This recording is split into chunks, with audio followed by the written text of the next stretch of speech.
spoken. Before we get into it, please subscribe to our YouTube channel. It's free to support us, so why not subscribe? You're listening to us anyways. Find us on YouTube, subscribe there. If you're using a podcatcher like Spotify, Apple, whatever other thing you're using, subscribe there. Like, it does us a solid so we can keep producing this show for you.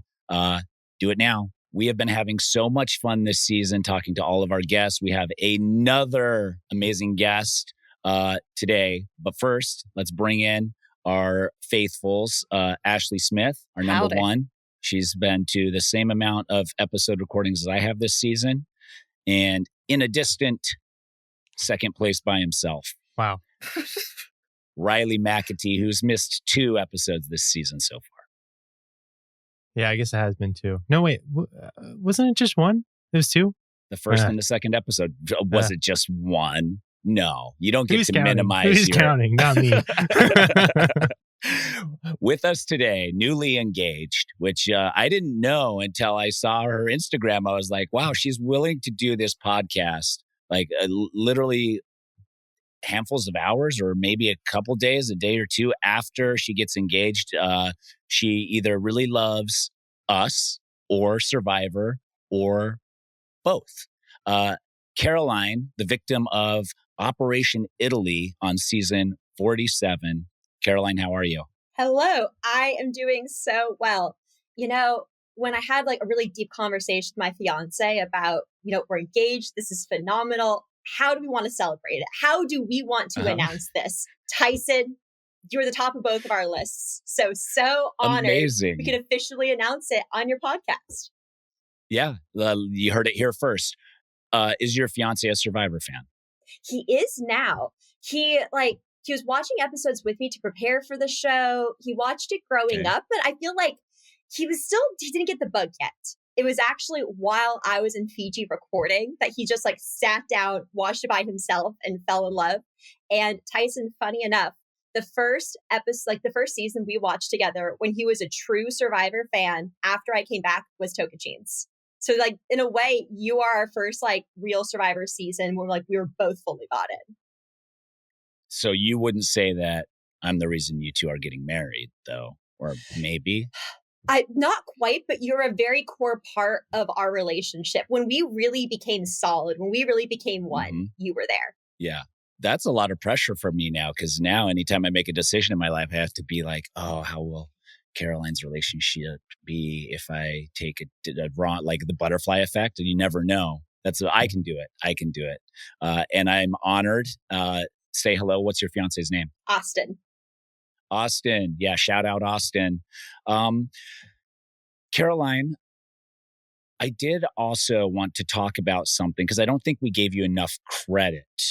For season 47, we for a time did this little bit on this show where we were having eliminated contestants answer a quick question written from us, and then you would answer it video. Yes. And we thought, this will be a fun way to connect with the current season as it's airing.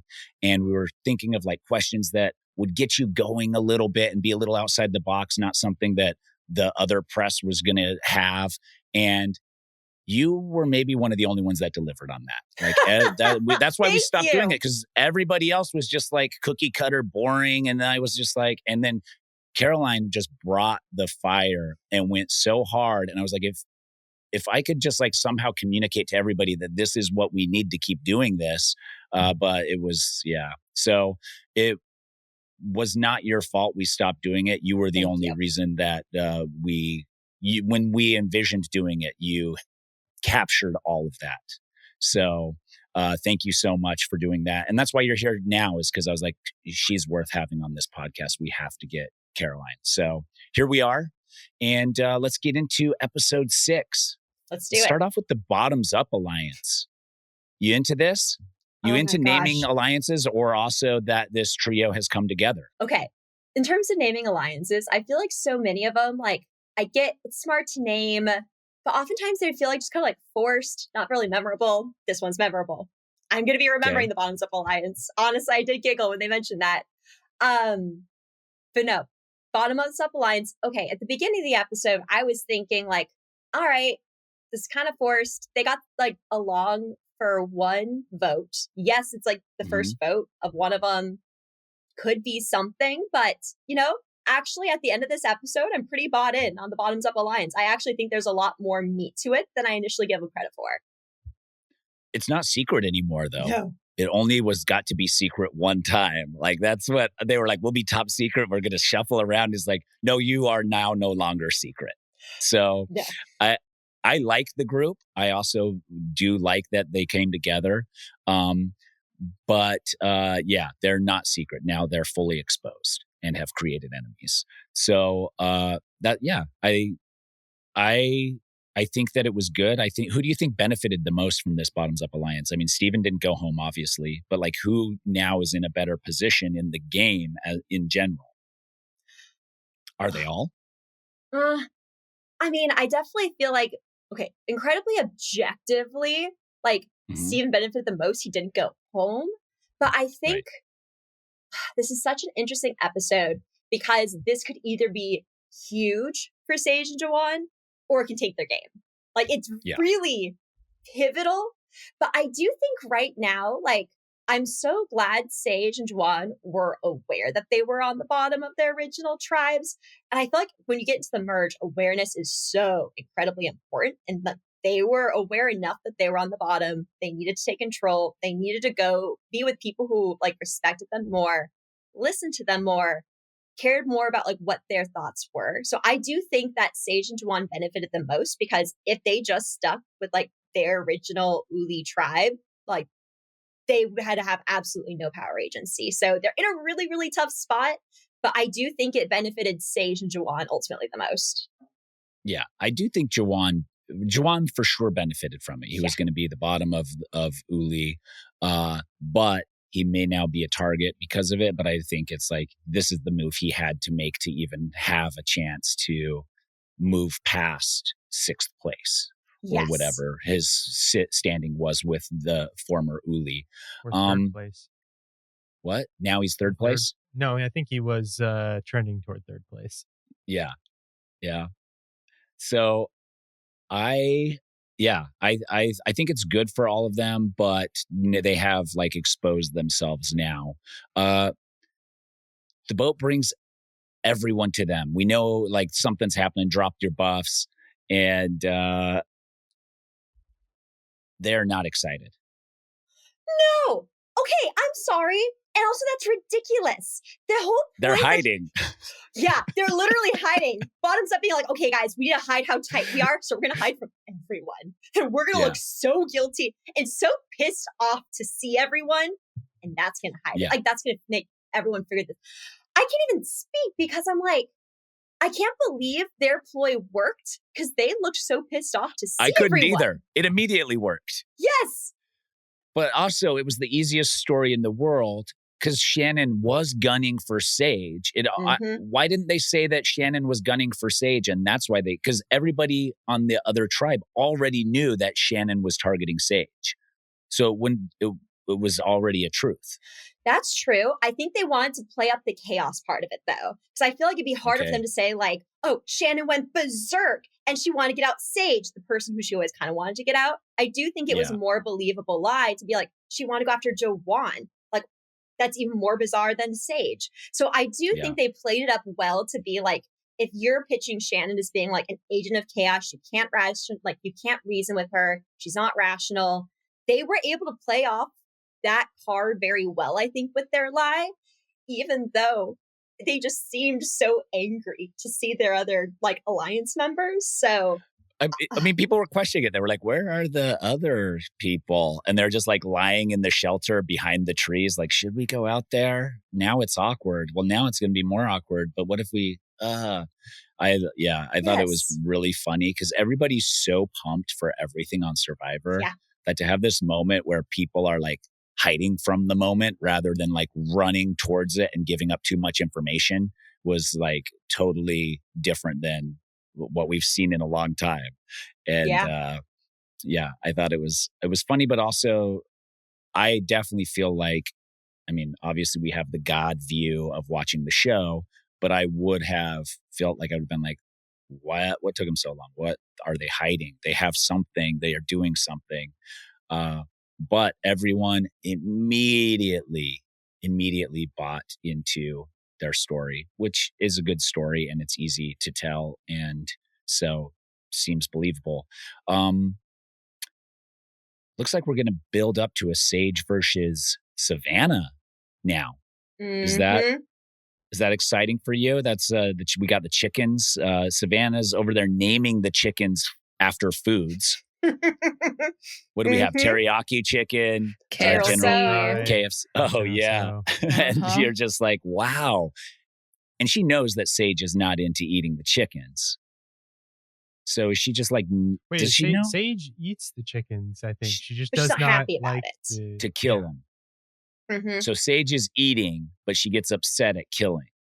Which is kind of a little bit, I feel like if you're upset about killing the chickens, you should also abstain from eating the chickens. Correct. You can't fight about killing the chickens and then eat them. Yeah. With the group. It makes your argument less powerful. Yeah, and I feel like Sage's whole thing is like authenticity as well. And I do feel like, she's found her own authentic line of being like, I'll eat it, but I won't be happy about it. We're not going to celebrate it. We're not going to celebrate like naming them KFC and teriyaki. We talked about this last week where someone's truth does not an absolute truth make.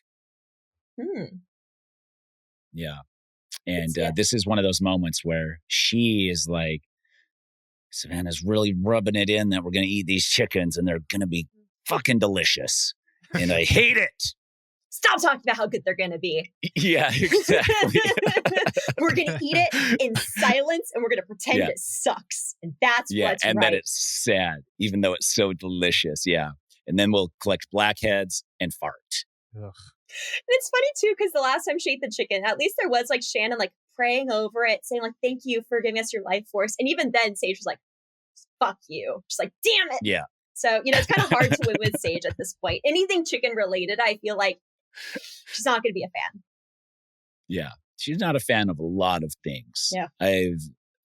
It's the wet blanket you want to wrap up in. I don't know how we would define Sage, but yeah.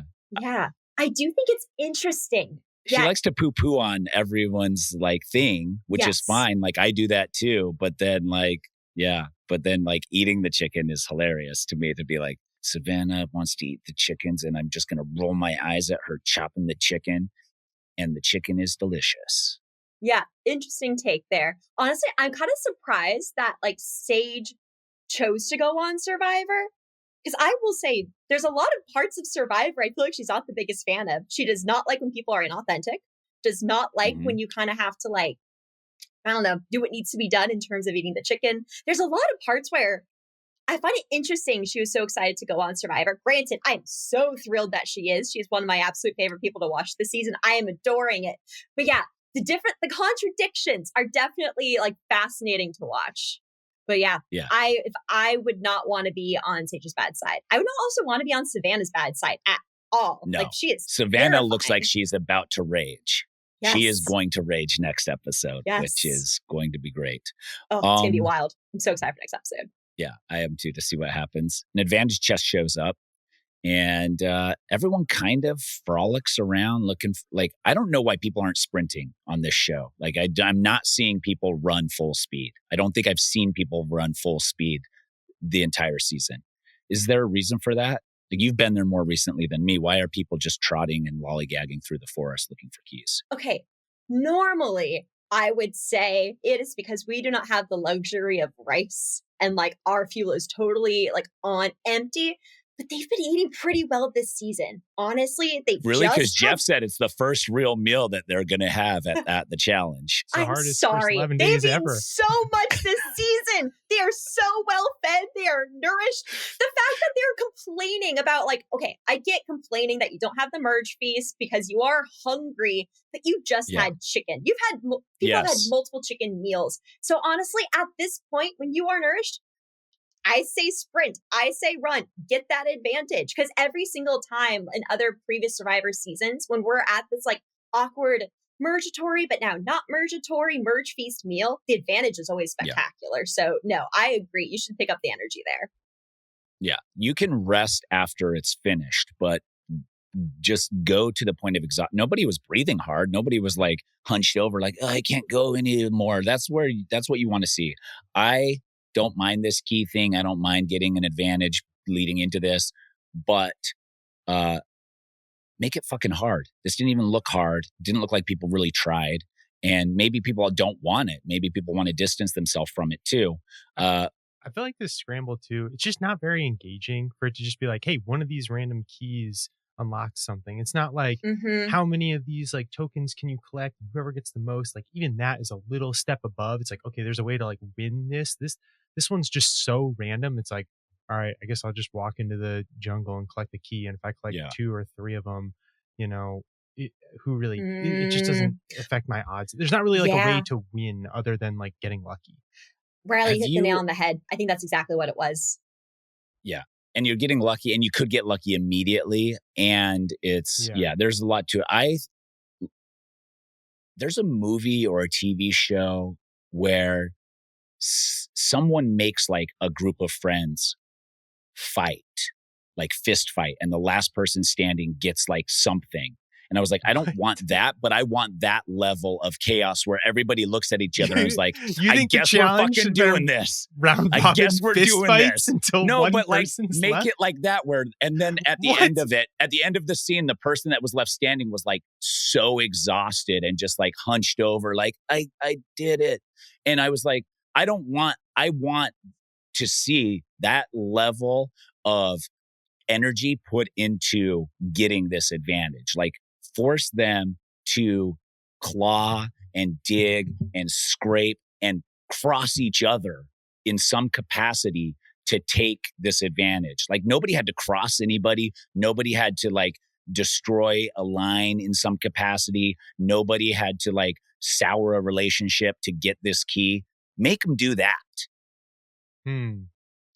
Am I wrong? No, is that too much? And we know Savannah would win that. Whatever that you just described is, Savannah would destroy everyone in the process. There might be like a medical evacuation that happens at some point. That would be entertaining. Okay, I could see it. I'm not saying fist fight for this, but I am saying like that level of like having to betray people to get the thing. I like that. Openly. I feel like you're betraying the people openly to get this thing somehow. Okay, something that has a little bit of like, because I feel like something that's more entertaining than just a sweat challenge. I like your idea of like, let's do something like physical, but like you really kind of need to screw someone over in the meantime and do it publicly. Okay. Yeah. So something about like maybe everyone has a basket and then everyone is given a ball and you can defend your own basket. Oh, but if someone gets a ball in your basket, you're out.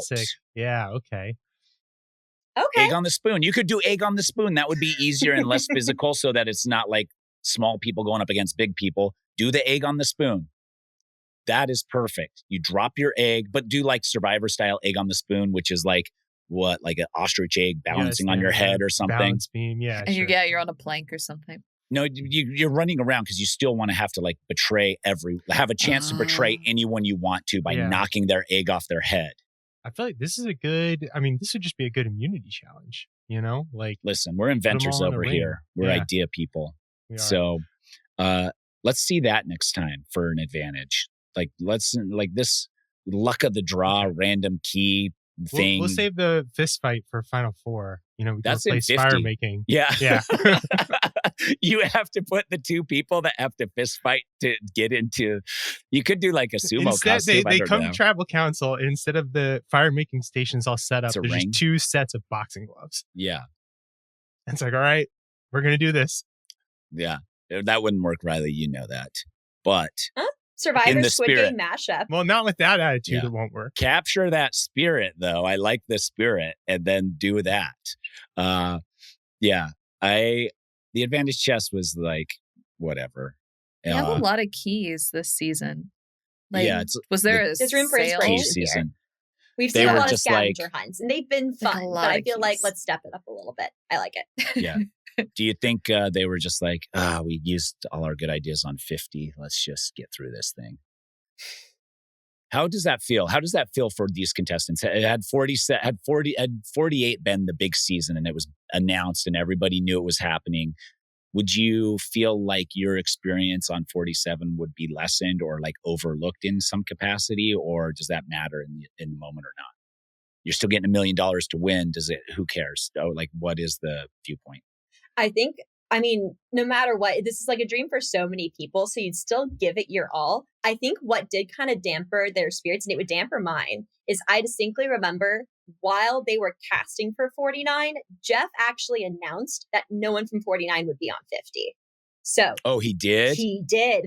Yep. Because I have some friends who are like looking to get on Survivor. And so I saw that and I was like, oh, I don't know if I want you on 49, because you're guaranteed to not be on like the closest returning season. Everyone's excited for 50. So that was their original stance. And I kind of don't blame them for being a little deflated. Like, you're going to give it your all.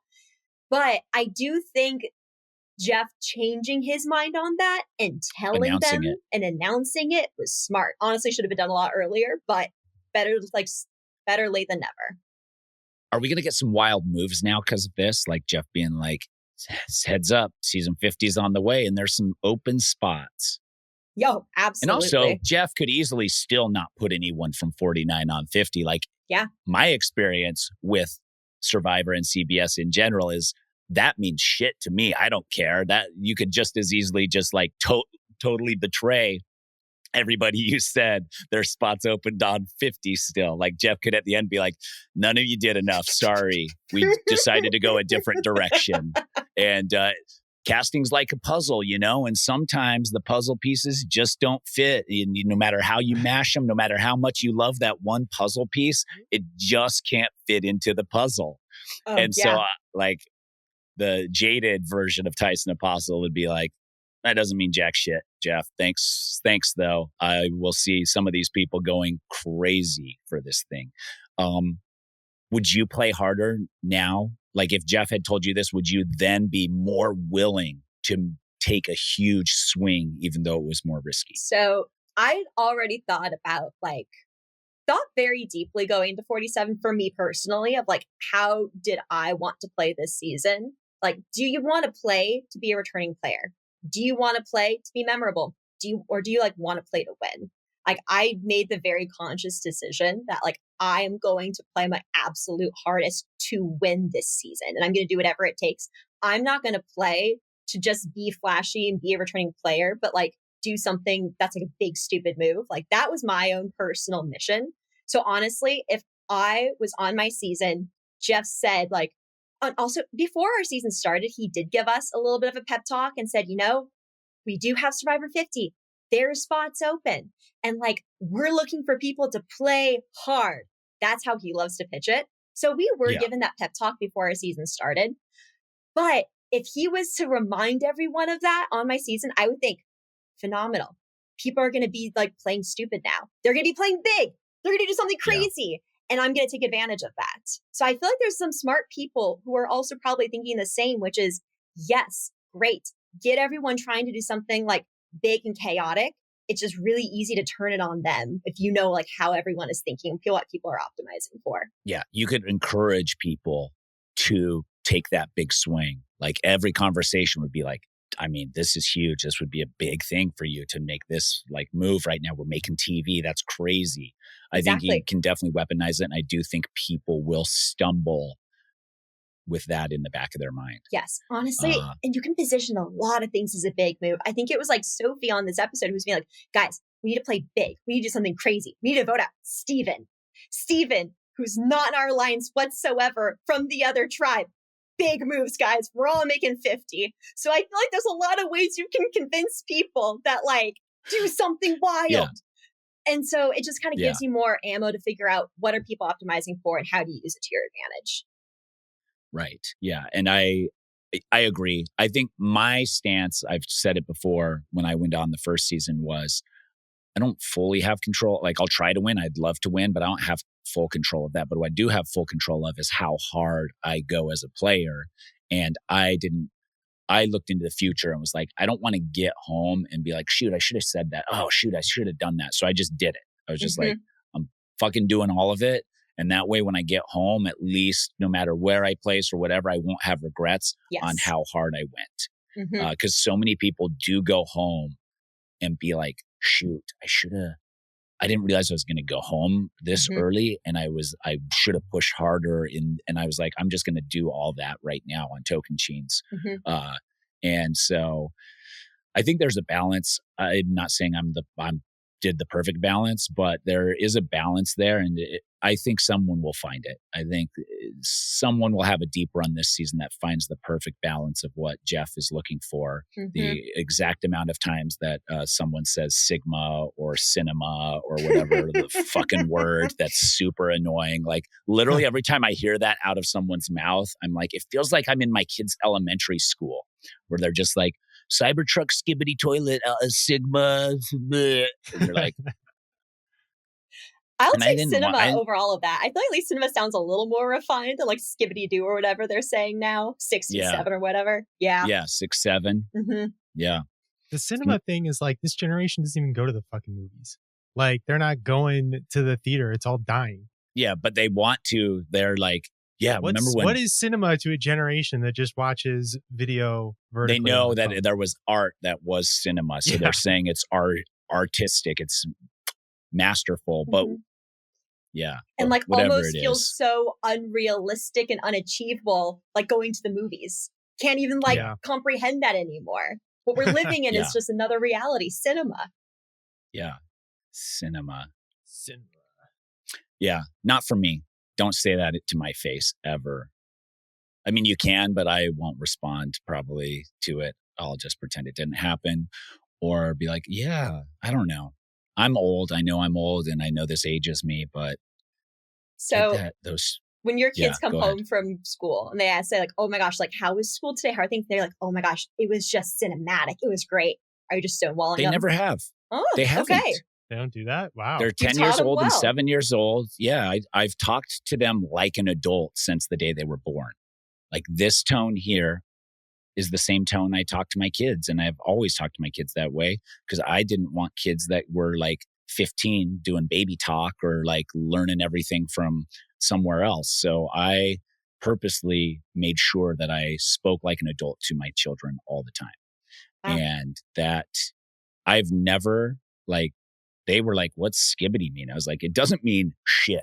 So don't ever say it. No, I don't say that. I'm just like, I'm like, I don't know. That's like your guys' talk. You tell me what it means. And they never have figured it out either. So. All right. Well, Tyson, this is why you are the cornerstone of my and my fiance's relationship. See, look at this. Phenomenal parenting advice. All right. That's right. Got it. That's just if you don't want your kid talking baby talk way too long. Because they will. If you're like goo goo gaga, then they're going to goo goo gaga you till they're 12. Yeah, I've never wanted that. Okay, good to know. We will continue. All right. Thank you for giving us phenomenal parenting advice. Ready to go. That's it. Yeah. And then they can communicate better with adults at an earlier age because you're speaking to them the same. But enough. That's for a different podcast and different time. We've got the challenge. Yes.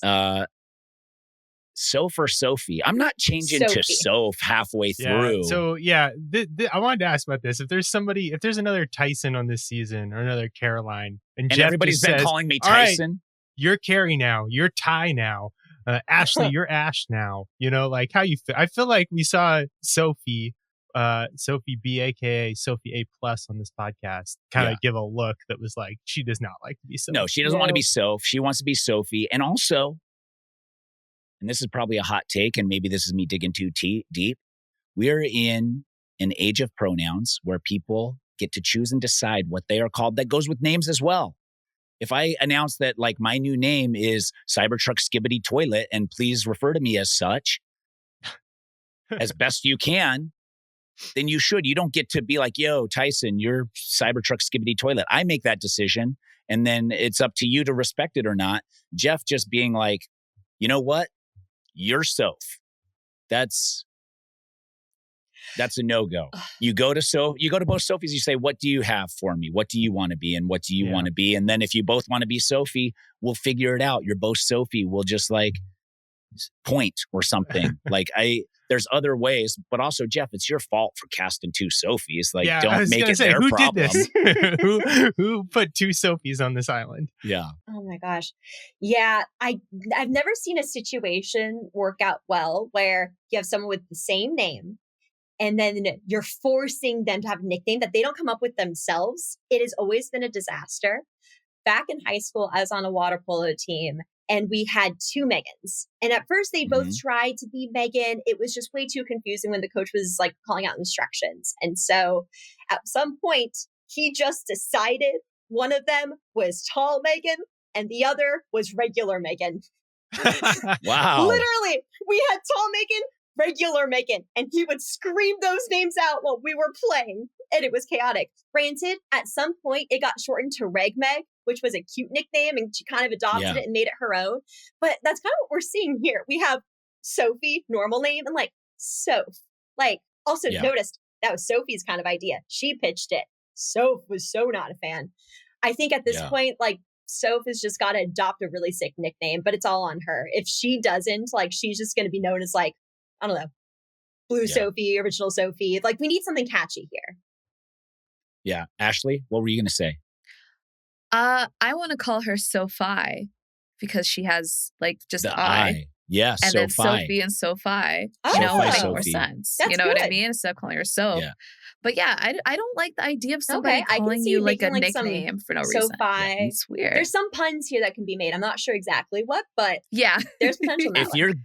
If you're giving nicknames to someone, it's to get under their skin. Like, there's no other reason that you're forcing a nickname on somebody than to get under their skin. We had a kid that was new to our friend group that like ghosted the first like time we invited him to hang out.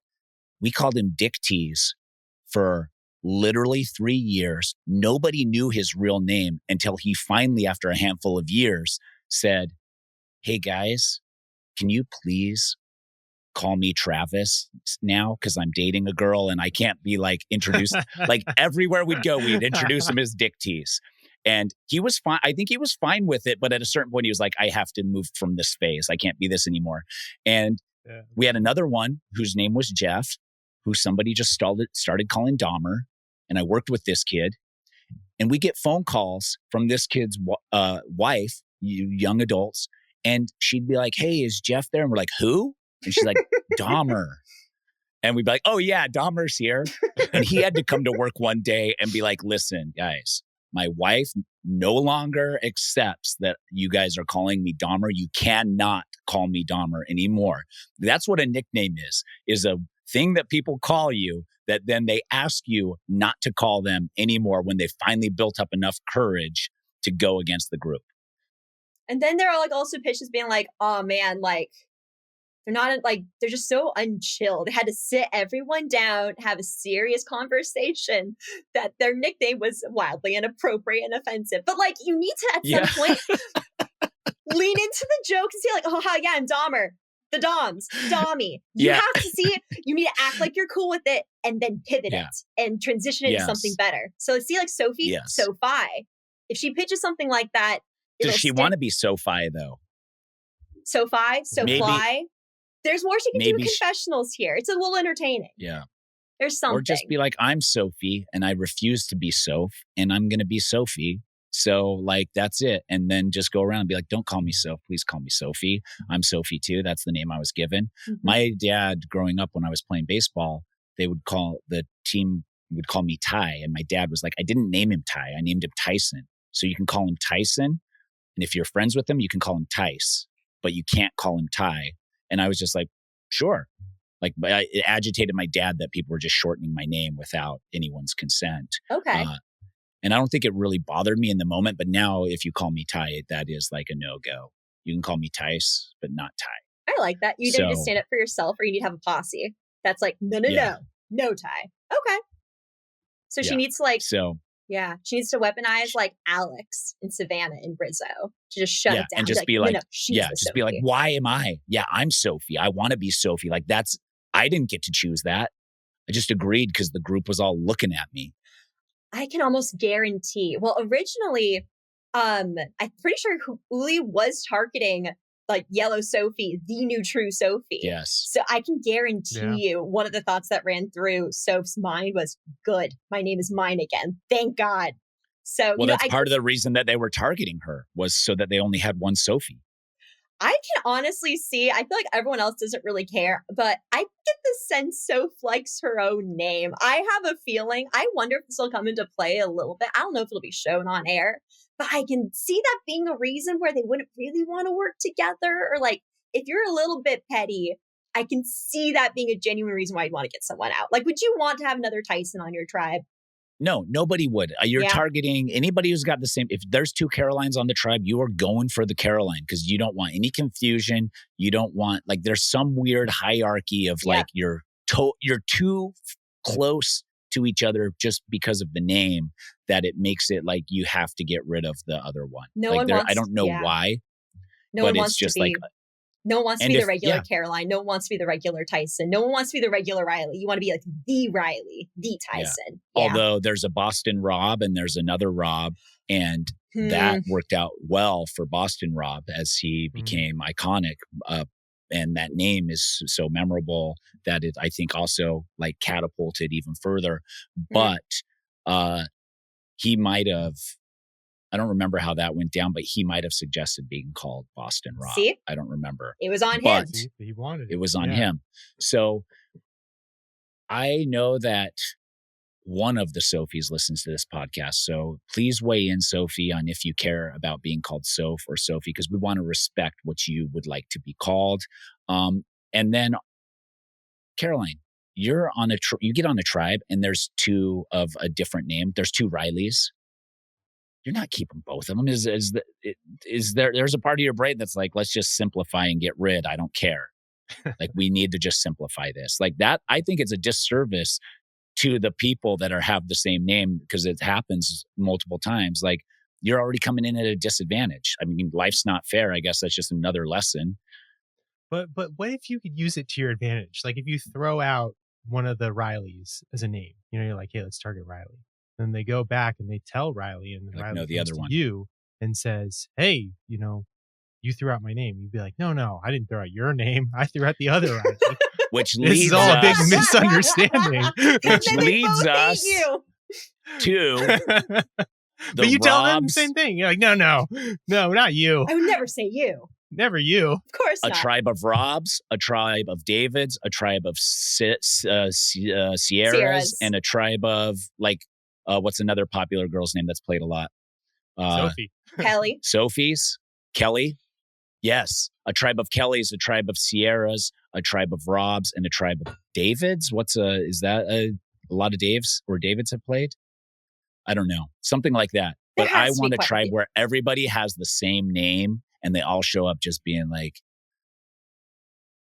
who do we have to get rid of everybody. I'd be able to, like, that's what I want. Let's do that. And then between those people, so there's Davids and Sierras versus Robs and Kellys. And then one tribe is all lawyers and the other tribe is also all lawyers. See, I love this universe because I would just die for the world in which, in this crazy chaos world of like Davids and Robs and like Sierras and Kellys, I just want Purple Kelly to get her moment to shine. I want Purple Kelly to just emerge in this fantastic situation. Take the victory. A phoenix from the ashes. Yes, destroy Boston Rob, destroy Rob's sister Nino. She never got the credit that she deserved. This is teeing up that moment, so I like it. Yeah. Can you imagine? Let's get oh my God, dude. Just the names. The lawyer thing is too far. I know that a lot of these people can't get a law degree, but but the names. That's all we want is the names. If you're going to do this to Sophie and Sophie, then let's do it to everybody on a season.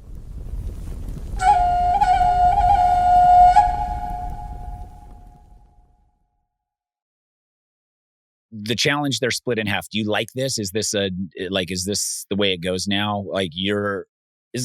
I would be disappointed. I made the merge. I'm there. I deserve a feast. We've looked forward to a feast. When you, historically, every time I played, you would really look forward to the merge, knowing you were going to get to pig out till you were sick. But here, you don't even get that. Is that like part of the challenge of the new era? Is that some of the hope for those things is diminished because there's a chance you might not even get it. Yeah. I mean, I'll be honest, like I'm someone where I never got the merge feast. And I feel like to avoid having myself be disappointed, I don't know if this was a good idea or not. Maybe I accidentally manifested it, but I did not go into it ever expecting a meal.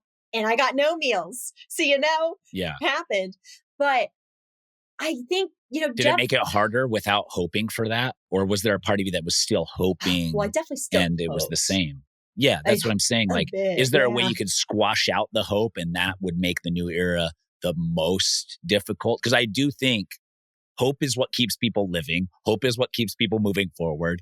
To somehow suck most of the hope out of the game for people would make it truly difficult. I think so. And honestly, I don't know how hot of a take this is even at this point. I think that you should be given more food in this new era of Survivor, because then that's when great gameplay happens. When great gameplay happens is when you have just enough calories to be able to think. If you're not able to think and you are truly starving, it is hard to make phenomenal plays happen. So, I haven't dissected this last episode to see who had great ideas depending on who ate. Rizzo, yeah. I think did a phenomenal job with the hand that he was dealt and he ate. But also this season is eating a pretty fair amount. I'm kind of biased, but I'm sorry, you've eaten chicken so many times. Their brain is working. They can't use that as an excuse. But to go back to your question, I agree. I think giving people more doses of hope, it fuels them. They have calorie fuel and they have the fuel of hope. That is the fuel you need to play phenomenally. Survivor is hard enough as it is. I think if the harder and harder you make it, you're just going to crush people's spirits, and that's not great television. That's what I want. I want spirits crushed. So you want more hope so that everybody's accelerated and excited to play. I want less hope so everyone is devastated and crushed. I go on TV purposely to watch people suffer. I love that. I love having a front row seat to watching the moment that someone cracks completely. And that's what kills you on the inside. Yes. Yes. Watching the show, it's okay. But in person, watching someone like Savannah, next week or the week after, if I'm not in the crosshairs at all, if I avoided the drama with Savannah and I get to now watch her lose her mind, that for me is the reason I'm out there. See, and that gives you hope.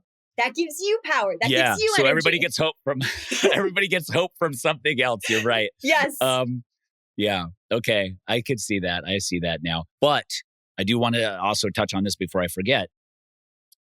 Winners at War, we were out on the edge of extinction, and we were all just laying there, and they weren't feeding us anything.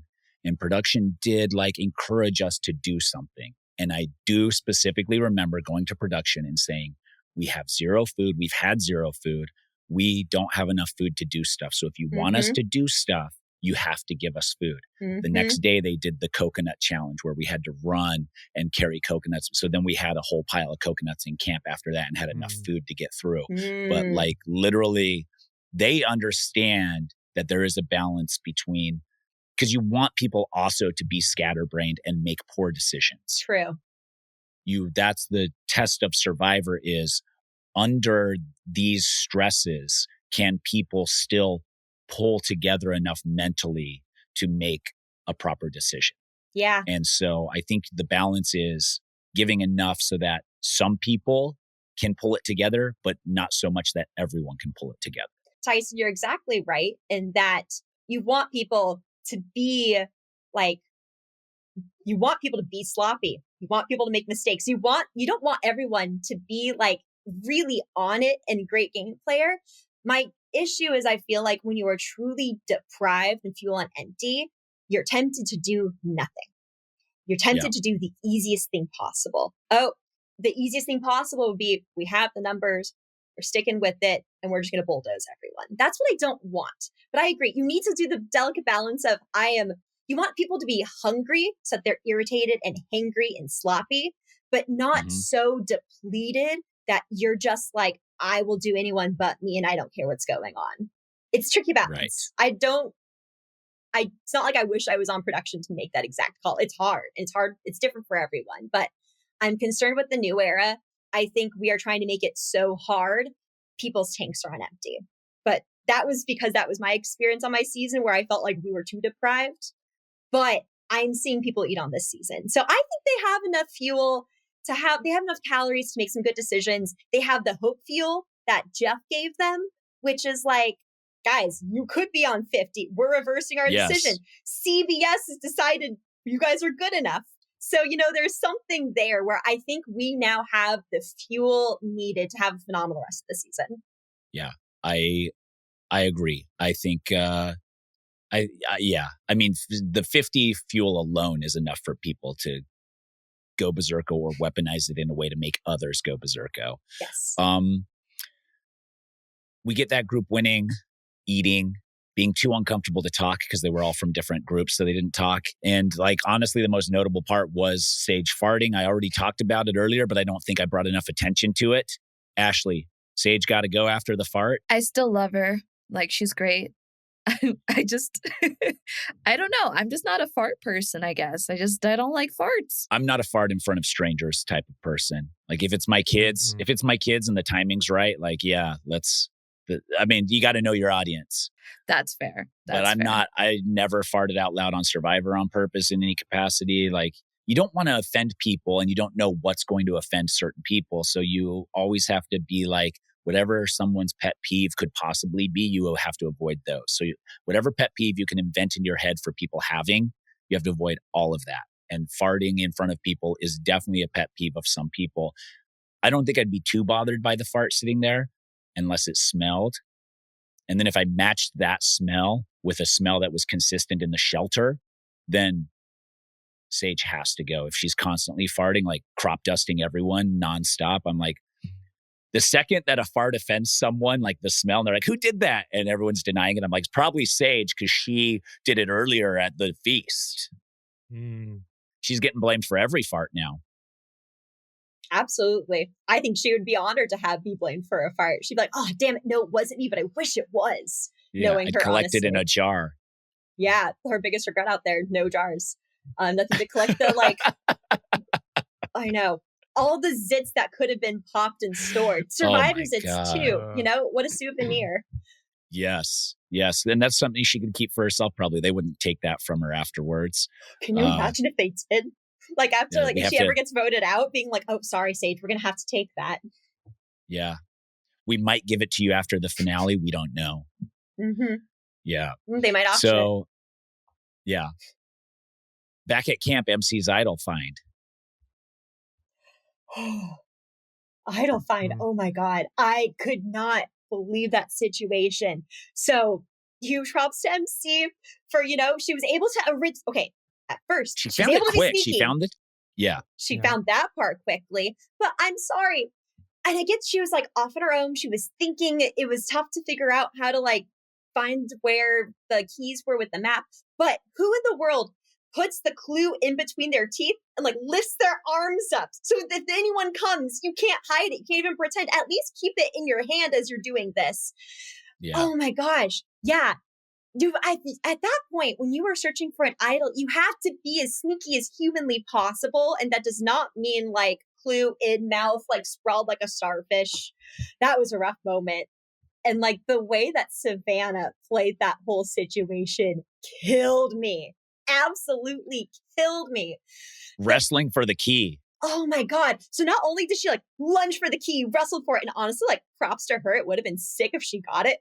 The fact that the way she chose to play that off as MC's on the ground, playing with the keys. She's power position, elbows out, staring her, being I want to work with you, MC, by the way. I'm down to work with you. I feel I'm on the bottom. As she's yelling at her, power stance. As she's trying to rip the keys from her hands. Yes. You can't convince somebody you're with them after you're trying to snag the keys from them. No, her body language during that whole episode just sent me, honestly. That was crazy. But at least she recovered. She's okay, now I'm going to squat. And I'm going to I really want to work with you. Here's how you should listen to me. Thank goodness MC didn't. I don't think anyone would ever buy that, honestly. If you open a sentence with Can you look at me? I'm not buying the shit you're saying. Yeah. As she's trying to get her own idol. Yeah. Can Oh you my look at God. me? No, Working on I something can't. here. Leave me alone. Absolutely A not. little busy. Yeah. I mean, this is like an insane play from Savannah, right? Because even if she beats MC to the key and so is the move then, all right, I have the keys. I'm not going to give them to you. You don't Yes. have a vote. You don't have an idol. Yes. She's just burned MC so badly. We know that whoever you're voting out is going to the jury. She's probably burned any chance of working with anyone who's aligned with MC, basically all of Hina, and unbeknownst to her at this point, but Sage and Jawan and whoever too. I mean, it's just like, I'm never trusting somebody who plays that hard ever. This feels like, I know it's technically legal, but like kind of out of bounds of what is respectful, allowed gameplay. Like, how would you getting ever physical in that moment over the keys a little bit? Yeah. and like physically restraining somebody from like their vote and their idol. It's just kind of like, this feels bad. And I don't know how you make it to the end and have the respect of people to like earn their votes even if you come out on top of that moment. It's just like, hey, this sucks. Yeah. Even following people around when they're idol hunting is a gray area for some people, feeling like that's disrespectful in and of itself. Like, yeah, it's super aggressive. When I found an idol on Blood versus Water and then followed people around so that they'd keep looking for an idol, even though I had the idol, it felt dirty to me. But I was like, I have to play the game like I don't have an idol. And then they were like, Tyson was just like being a bully. I was like, yeah, I was. Like, I'm not saying that I wasn't, and it did feel weird, but like I had to do it. So I think there is a world where Savannah grabs the keys. She takes them. She's not giving them back to MC. She goes to her group and says, I blocked MC from finding the idol. She also doesn't have a vote. Easy target. We did it for Uli here. And everybody votes her out. And maybe if Savannah like muscles her way to the end that way, like maybe everybody's just like, dang, dude, she just like bulldozed. Yeah. That's a tough. The only thing is, I think she's not creating personal bonds with these people enough that they like, because you have to, they have to like you. Like it really is like, so many people are like, it's not a personality contest. No, it fucking is. Yeah. It's 100%. A personality contest to get through the votes, and it's a personality contest to win the votes at the end, because people are voting for who they like the most, not who played the best game, or who they like the most is part of playing the best game. If you won everyone over and they like you the most, that's part of playing the best game. So I think that's what Savannah is doing wrong. I think that Sage isn't buying it. MC doesn't like it. It's just like too overpowering, and it's rubbing people the wrong way. Mm-hmm.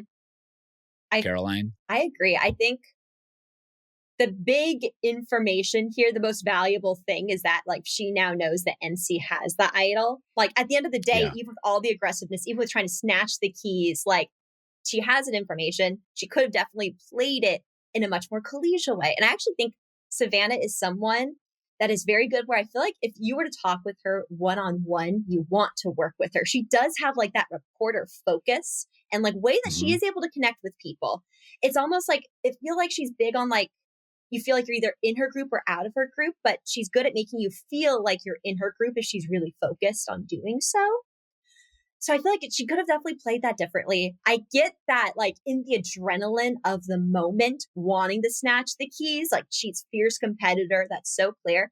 I actually think it worked out really in her favor that she didn't get the keys. Because you're right. There's like, can you imagine how excruciating those next 3 hours or so would have been when she MC trying to get the keys? Yes. And she has to, for 3 hours, say like, no, they're mine. Sucks for you. You're going home. I think where she would destroy so much credibility is the 3 hours or so of her keeping the keys. Like, who would want to work with her then? She is in a position where I don't think MC will ever want to work with her, but she has not destroyed bonds on both sides. And I think, you know, if someone in your alliance is in the process of getting an idol, you do something competitive to try to block it. I don't think anyone is going to hold that against you too much. But being a jackass holding the keys for multiple hours, honestly, I'm someone where I love strategic, hard gameplay. That if I did that, I would have trouble leaving the game and not regretting that kind of behavior. So yeah, it's a tricky line there. I think Savannah didn't play it perfectly, but I think she's recovered enough where I wouldn't say it's something where it'll ruin her game. But like, man, she has a target on her now. Like, she is just so clearly out there as a really tough competitor. And now, like, it's looking like she doesn't have the numbers. I think she doesn't. People are cluing into her, like, her reporter professional insincerity. Like, I've talked to reporters and you're just like, oh, this is for camera, whatever. And so when she does that, with MC, she did it there. With Sage, she's been doing it. They're picking up on it. Yeah. And I think that that's also bad. Like, for an end game, you want people to feel close to you in some capacity. And Savannah's not getting these people that are potential jurors close to her. Mm-hmm. Like, there's a balance between like being friends or friendly with them and having them on the jury, or if they feel like you're not their friend, but we're pretending, that's bad. They're not voting for a pretend friend that they can see right through. Mm-hmm. Mm-hmm. They're voting for someone that they are like, okay, well, we were friends, even though we were on opposite sides or things didn't work out or I had to go. I get that, but I still feel like that person was a genuine person. Like, you are going to get votes based on how genuine people feel you were with them in the game. So I feel like Savannah got way too comfortable with the idea that she was just running the game and was just going to like run away with it to that's the how end. people make It's mistakes. Like, I think you closed a few doors with some people you could have maybe worked with. Yeah. We get the reward people coming back to camp. Old Uli wants to flush MC's idol, which they did, and vote out Steven, which Did they do it, or did she flush it herself? She flushed it herself. There's no way she should have played that. I don't think. Once you I guess it's harder to tell on the island. It's very hard to tell. And if you hear your name going around a little bit, that's scary. And she knows, Savannah knows she has an idol. So then it's like, everybody knows after that. Yeah. Yes. And she said that. She's like, everybody, I have to assume everybody knows. And everybody did know. So maybe she's just like getting rid of it. And she doesn't want to go home with it in her pocket. Was that the 45 curse, or is that the 40? What is that? Was that 47? The 47 curse was everybody. 46. 46. Everybody went 46. home with it in their pocket. Mm-hmm. But I'm thinking know. of it from MC's standpoint. If she's in the majority, like she has been being told, then she doesn't need to play it. And if she's in the minority, then they're going to be in an even stronger minority next week. So it's like, hold it now, because I'm either, if I go this week, whatever, because I would have just gone next week if I played it this week. I don't know. I feel like, I do feel like burning it sometimes is the best move, because when you have it, people are so incentivized to lie to you. Yeah. Like, And you're overthinking it too. Yeah. To get a read on when you might be the target. Right? I guess so. Yeah. And Old Hina wants to target Uli, but they are so torn between Rizzo, who everyone knows has an idol, Savannah, who they think Rizzo will play an idol for, or going the third option, Nate, which I think is the correct move. Is if you have an idol, you know where the idol is, you know who their number one is, you go to their number two. Riley disagrees. I definitely think Nate was someone who was quite powerful. And I think there are some times where I think the edit even did him a little bit of an injustice from what I was seeing. Nate feels like he was always pretty much on the top, except for that last tribe swap, which I think correct social read. Good, like, catch there. I think he is someone where he seems incredibly smart, very aware of social dynamics, had a great relationship with the others, but was also positioned in a way where he wasn't the immediate threat. I'm so bummed to see Nate go. I really loved watching him play. And I think he is someone where he was a real winner threat, especially if that he was making some good, smart moves down the game, which I have trust that he would have. So I do think getting Nate out at this point was a smart move. However, I think it was an A move, maybe even an A-. However, still very much so, I think a move that was like very good on their end. Here is what I think could have been like a beautiful A+ move. But I say it's an A+ because I think with the amount of time that you're given in between tribal counts or not, it's so hard to pull off. But now that MC has an idol they actually have a lot more flexibility to be like, okay, Rizzo could play his idol for someone or they could not. Before we figure out how we want to use MC's idol, let's see how they play theirs. Because I actually think it would be better to get out Rizzo or get out Savannah. So that could have been like their first move. And then they could just like wait to see if Rizzo plays his idol or not. And if he doesn't, then you're good to go. MC can choose to play her idol on herself or not. She can do whatever. But if Rizzo plays his idol on himself or Savannah, and that's who you voted for, then use MC's idol to like save Steven. I think they had a lot more power there that they could have done something with. I think one of Nate's fumbles is that he could have used the last tribe swap after winning the challenge, not going to tribal council, to connect hard with the other side, because he was placed with 3 people that were going to vote him out. Like, that's his opportunity to be like, we can change the game. Us 4. Let's like figure something out. Let's work together. I'm open. Like, I feel like the old Uli was so set on being old Uli for the most part that they pigeonholed themselves into moving forward that way, assuming they didn't need to branch out fully. And now they're trying to branch out, but it's like too late. Like, that's what those tribe swaps were to build connections everywhere as much as you could. Yeah.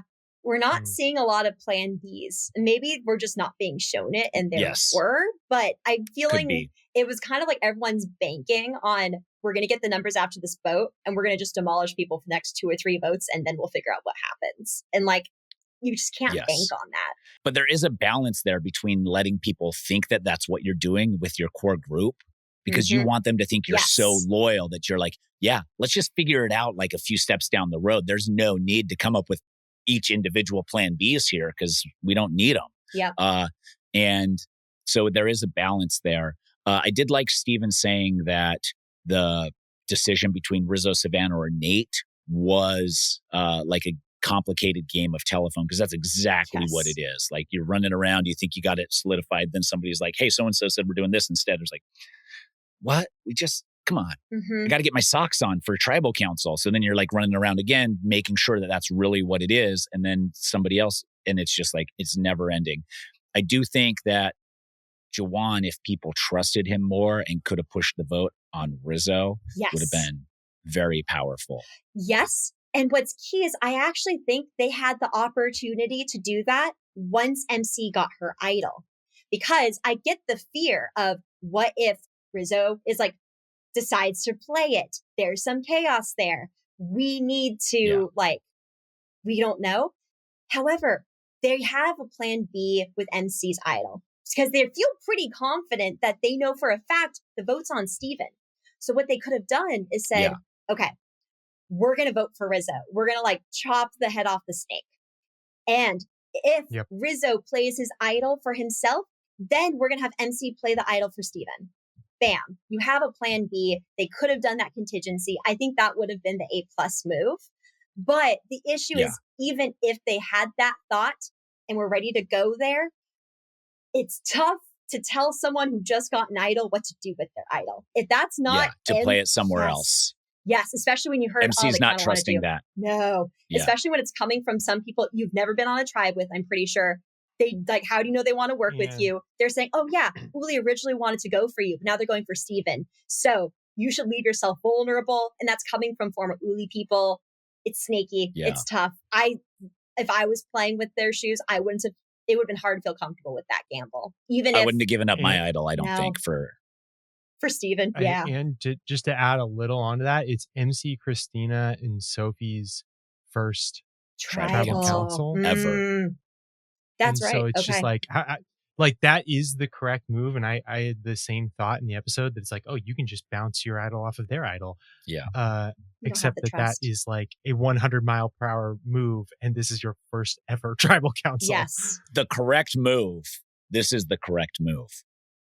the second Rizzo announces that he's for sure definitely playing his idol, he's not playing it. So, he's not playing it, but then you on the other side say, oh shit, and get up and whisper like you're changing the vote off of Rizzo when you're actually throwing it on Rizzo. So you get another, like, we're voting Rizzo now. He's definitely not playing.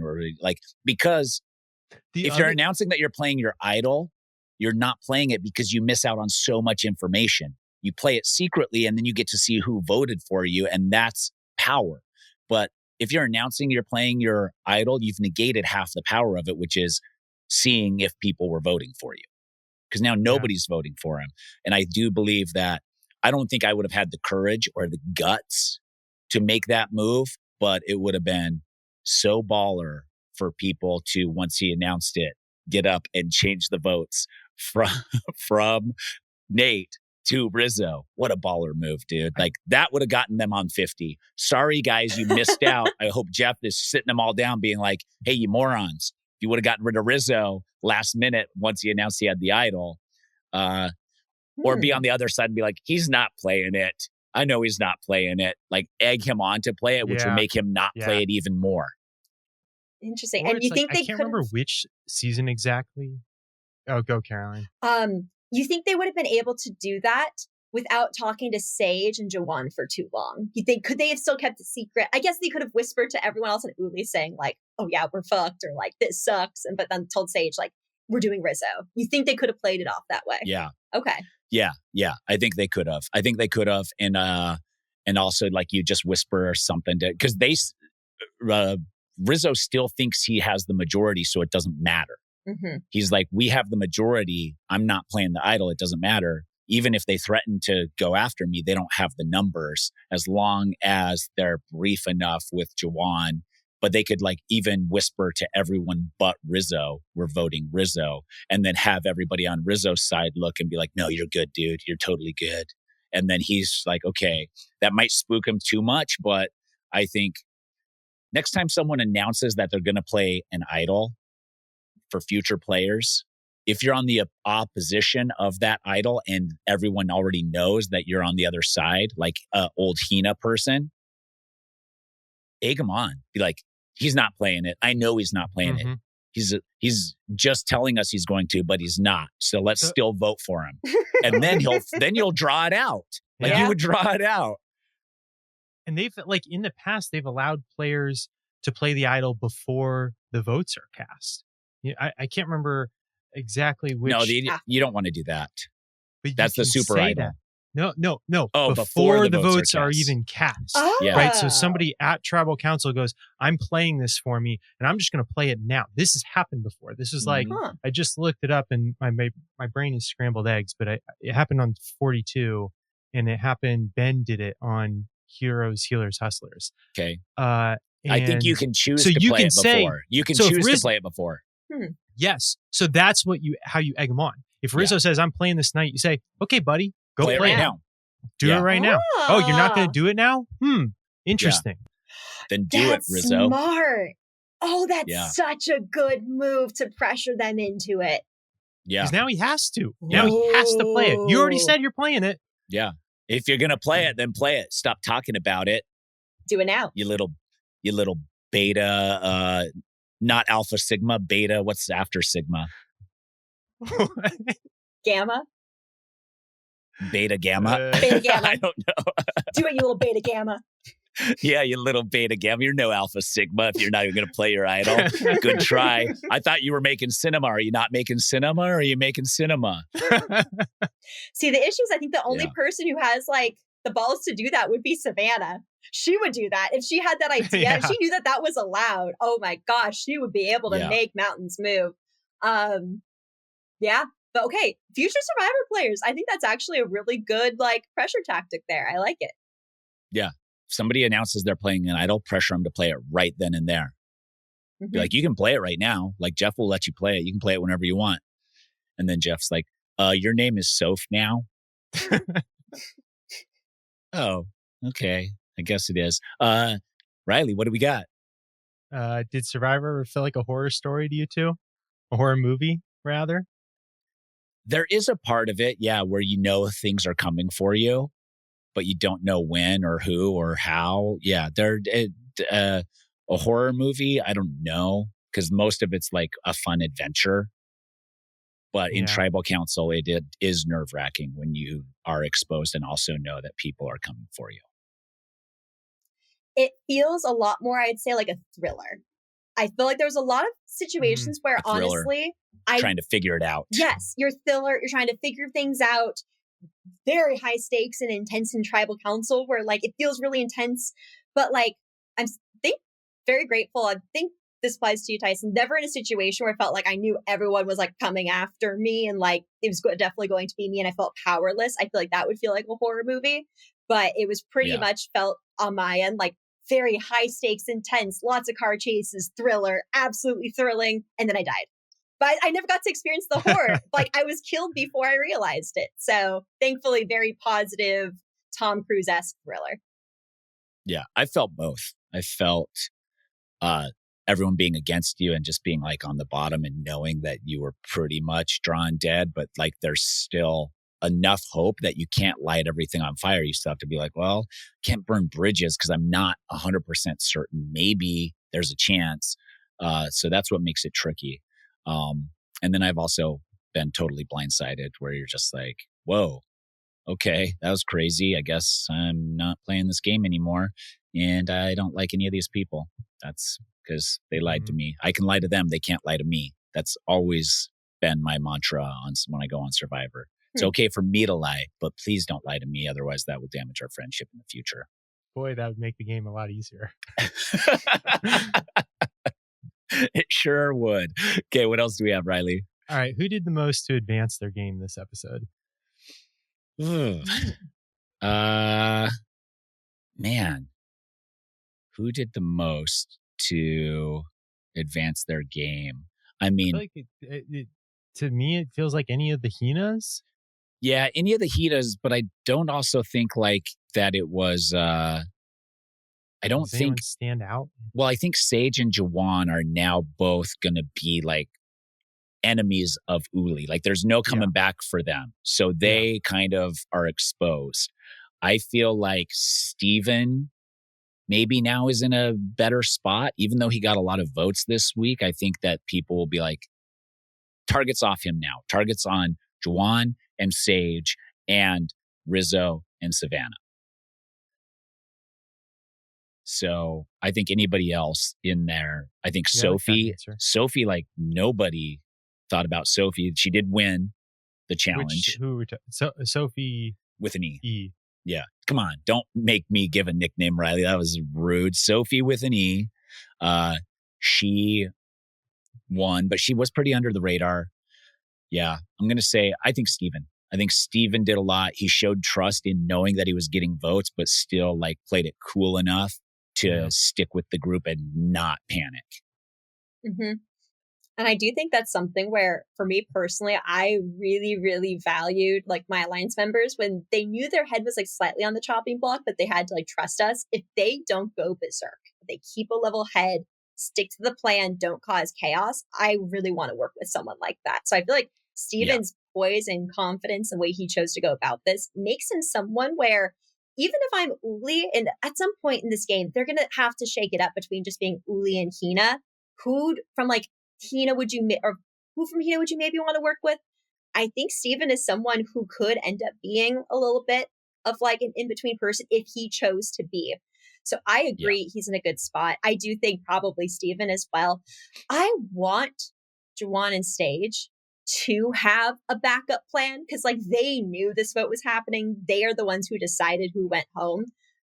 There's a chance that they do have like a phenomenal backup plan where they're able to like kind of dampen the flames. I think it'll be hard for Sage to do because I know she wants to be honest and genuine. I'm concerned that she'll lean more into the being like, I can be honest now. I hate you all. So it'll be interesting to see how she chooses to play it. I mean, I've underestimated her before and she's proven me wrong, which I've loved. Jawan, I can see Sage getting more heat for that decision than Jawan. I can see a world in which he maybe kind of even says, Sage wanted to do it. I felt like with Sage flipping, I kind of had to go with it. I can see Jawan, there is a middle ground position for him to play, maybe. So I'd say Steven, but I would love to see Jawan like really use the situation to his advantage. Could any of them gone to Sophie with an eye or Alex and told them that Hina has the numbers now, and if you want to be on the right side, come with us right now? And then you have more of a plan B because, but that's the dicey thing, is too much information, and then that idol gets played correctly on the other side. And so I that is always the balance. Like, how many, you want the most amount of people to know the plan as possible, but you can't divulge the plan to someone who will then expose the plan to the targeted. With idols at play, so hard to do it. And I feel like there were people my season who tried doing that right when we were going to tribal, spilled who the real plan was, and then chaos exploded. I think I would rather do damage control with Alex. I think Alex also doesn't really have a lot of other numbers. He's still a little bit someone who he scooped up. I think you can do damage control with him. Yeah, that'd be tough. Again, an A+ move, but one that would be too scary. And I don't blame them for not doing it. Yeah. Riley? Who did the most? Who damaged their game the most? Ooh. Ashleigh, what do you got? Savannah, probably. I think that she's been playing a very aggressive game right now. And just like her not being able to connect with MC means that there's like a lost opportunity there. Sage is not into her right now either, which is another lost opportunity, especially now that she and Juwan are on, a whole nother different alliance. I think Savannah is kind of losing her thing. And then I think in like connection, that means that Rizzo is also, his game is kind of dampening because he's connecting with Savannah and being a part of her thing that's going on. So I think they're both just like not doing as good as they think they're doing. And it's kind of like, uh-oh. Re-strategize, guys. Re-strategize. Yeah. Caroline? Who damaged their game the most? I just feel like, honestly, Savannah has kind of showed her cards a lot this episode. And I feel like maybe it's just because I feel like we're playing a different game. I feel like I would not be able to play the Savannah game. I would be too worried about getting voted out immediately or showing my cards too much. I feel like she is in the most precarious position where she's not in the majority. She has a strong alliance, which is good. But like, man, it's just going to be hard for her to get other people's trust. And if you're not her closest alliance, I would want her gone. So it'll be tough. Yeah. I feel like, honestly, Juwan and Sage are now targets of the other side because they jumped. They're the defectors. They're going to be the first ones on everyone's list on the Uli side. And then Savannah showing her cards.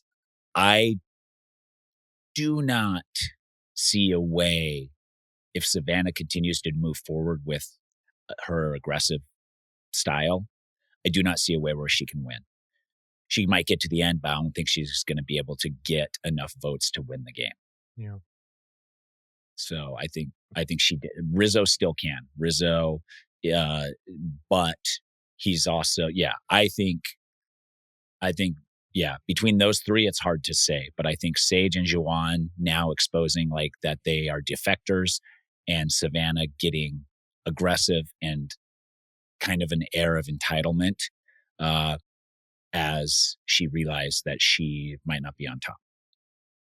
I feel like if she goes soon, there's like, Rizzo could adjust and kind of save his game, but I don't feel like the opposite is true. Like, I feel like if Rizzo goes, Savannah, I don't know, man. I just don't think that she's built to like play from the bottom, kind of. Yeah. That said, we need her to stick around because she's bringing the entertainment. Yeah, she is bringing she would make me so uncomfortable out there. Like, I hope we have her on the podcast at some point. I would love to talk to her. I think she would be amazing and super fun. But out there with that level of aggression, for me, it would make me uncomfortable. I would just be like, I'm just going to hide from unless her. You're like aligned with her and then you just kind of hide behind her and let her go off. She's your bulldog. Yeah. Yeah. Chomp their head off. I will sit back. Yeah. Yeah. But you'd have to be like, I would at that point just like placate. I'd just be like, yeah, whatever. I'm with you. Whatever you want to do, I'm with you. Like, please don't come for me. I'm with you. I don't want to get in an argument at camp. All right. Can we do winner picks? Yeah. Caroline, do you have a winner pick? Did you have a winner pick from the get-go? Like who? I have not had a winner pick for the get-go. I feel like it's evolved quite a bit. I will say, I feel like what I'm looking for at this stage of the game is someone who is very aware of like their social standing, where things are in the tribe, like where things are just like in the merge tribe in general. But what I'm also looking for is someone who is able to like see through the noise, see through the chaos, and like be level-headed and make smart decisions. So what's challenging is my winner pick, I feel like did not have the social awareness I want them to have. But I admired their restraint, their savviness, and I'm curious to see where they go from here. And I actually think it's Rizzo. I feel like Rizzo played well for the cards he was dealt. I don't blame him for trusting Sage and Dewan, but I have enough trust in him to be able to be savvy and pivot and use his idol well. So I'm seeing a lot of hope from him. Is it known who the two people are from this season that are going on 50, or is that not advertised yet? That's secret to the audience? I mean, it's known if you look it up. Yeah, I know who it is, but is it known? I don't know if it's known. They haven't announced it. CBS has not announced it. Like CBS has not announced it, but it's publicly on the page of CBS. Mm-hmm. So, okay. Okay. So, because that was the other thing is I know who the two are. Does one of them win? Do we have another winner on 50 or do we not? I don't know. That's the part of the question, but also I'm not trying to quantify that into any of these equations. My new winner pick is Sophie with an E. I think nobody's targeting her now. She's started to emerge. Like we're seeing her talk. We're seeing some personality. She won this challenge, but nobody's really like, she's a threat. And I think everyone's going to start targeting each other. She hasn't pissed anyone off. She hasn't bothered anyone. She hasn't like really drawn a line in the sand. She seems pretty likable as in general, as just like a person, which goes a long way. And yeah, that's my new winner pick because Nate was my winner pick. He's gone. I get to pick a new one. Yeah, I love Nate. I thought Nate was phenomenal. R.I.P. Nate. Ashleigh, who you got? MC. I picked her a couple episodes ago. I still am rooting for her. This wasn't like her best episode, in my personal opinion. I think she could have hid the idol a little better. But I do like the way she sees who is kind of on the outs of different tribes. Like she's really good at that. She saw Matt last time, and then Matt had gone home later on. I mean, she just kind of sees it. She saw it with Shannon, and then Shannon went home, and now she sees it with Savannah. So I think that she has really good, like, she could see it, like when people are not connecting very well with everyone else. So like, keep going, MC. You got this, girl. I believe in you. Yeah. She doesn't have her idol anymore, but no. Riley? Sticking with blue Sophie without an E. Mm-hmm. I feel like she's really well positioned. You know, if there's a lot of sour grapes between Hinas and Ulis and Sages who jumped ship and Savannahs who are evil-eyeing people or whatever, Sophie's just kind of in the middle. She might sort of be a like consensus, well-liked person on the island and can go really far. So just continuing to feel great about that pick. Okay. The last category. Yep. Who's going home next week?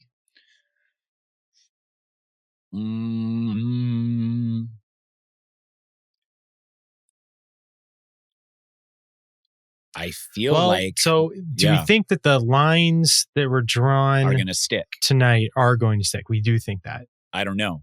Caroline, who's going home next week? I definitely think there's going to be a situation where it's going to be a little bit of like an Uli Hina. I definitely think Sage and Dewan are not going to be going back there. I don't think that was their plan B. No. But if they can just get enough of a relationship with one single Hina player and they can figure out who to correctly play their idol on. That is a crazy enough move that I think is possible. And I think it's possible because Jeff reminded them that 50 is up in the air. And I think that would give, if I am someone on Hina where I don't think I have a lot of power, I don't think I have a lot of agency, that's a big move I would want to play. Screw over the Hinas and jump to the Uli ship. So that's my guess of what I think is going to happen. So I think I have a feeling like things will work out well for them. In terms of who would be the victim of that, I feel like Steven is on their radar, would maybe continue to be on their radar. You know who I think it could be? Okay, here's what I want to have happen. I would love for Sophie with an E to be the winner. That would be sick. What if she's kind of prefaced before, she's sick of Christina. She doesn't like constantly feeling like she's on the bottom. I could see Sophie wanting to make that move. And maybe she's like, you know what? I will make this move, but I get to dictate who goes home. And that's Christina, the one who originally threw me out. Bam, you're going home. I'm going on 50. So I'm going to say Christina goes home next episode. Okay. I think that the tides are going to shift back to Uli now a little bit as people are jumping, like Alex and Sophie with an I, and everybody's kind of jumping back and forth. I think it's Sage. I think Savannah's going to get her way and Sage is going to kind of emerge as like one of the leaders over there. And I think Sage is going next. See, it's between Ashleigh? Sage and Savannah. I think we're seeing the Sage versus Savannah next week. The battle. I think it might be Rizzo.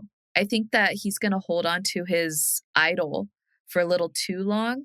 And I think that because of what's going on with Sage and Jawan and they're switching over to sides, I think it's just they're going to start, picking some people. And I think Rizzo might be on the list next. And he won't know. Yeah. I actually have Sage as well, Tyson. I think that it's an idol play. It's not a numbers play. And they get it right and she goes home. But it's got to be, I feel like it's Sage and Savannah cannot coexist. Yeah. No, we want them to. We'd love for them to. Yeah. but they're going to have a hard time together. So that's exciting. Anything else, Riley? That's all for me. All right. Caroline, thank you so much for the time you took, especially celebrating your newly engaged chapter of life. Go keep celebrating with Austin. And that'll do it here at The Pod Has Spoken. Wait a second. Yes. Well, I do have one more thing. Okay. I learned it is Ashleigh's birthday today. Ashleigh. Okay. She wasn't going to say anything. Hold real quick. Here we go. Are you ready, Ashleigh? Happy birthday, Ashleigh, dear. Happy days will come to you all year. If I had a wish, then it would be a happy birthday to you from me. Oh my gosh. Yeah. Yay. That was lovely. Thank you. There you go. If you want one of those for you or your friends, you can find me on Cameo and follow Caroline on Instagram. Caroline, what's your full handle there? Caroline Vidmar. It's my full handle. Are you going to change that once you get married or leave it as Vidmar? Haven't decided. Contentious topic. What's Austin's last name? His name's Austin Young. I think it really kind of depends on what you and your wife have done. Again, we just need to kind of keep following in your footsteps. So if your wife changed it, I guess I have to change it. I know people who haven't changed it and we did change it, but for post office purposes, it's so much easier to change it. Like UPS packages and stuff, they'll come and be like, I don't think this is the right house because the names are different and you'll lose packages and mail that way. So for that reason alone, I feel like having the same last name, you can do a hyphenated or whatever other version you want. But I think Austin and you should have the same last come name. to an agreement to have the same last name, whatever it may be. Well, Tyson has spoken. The pod has spoken. Yeah. My name will be changed. The pod has spoken. That'll do it here at The Pod Has Spoken. We'll be back next week. See ya.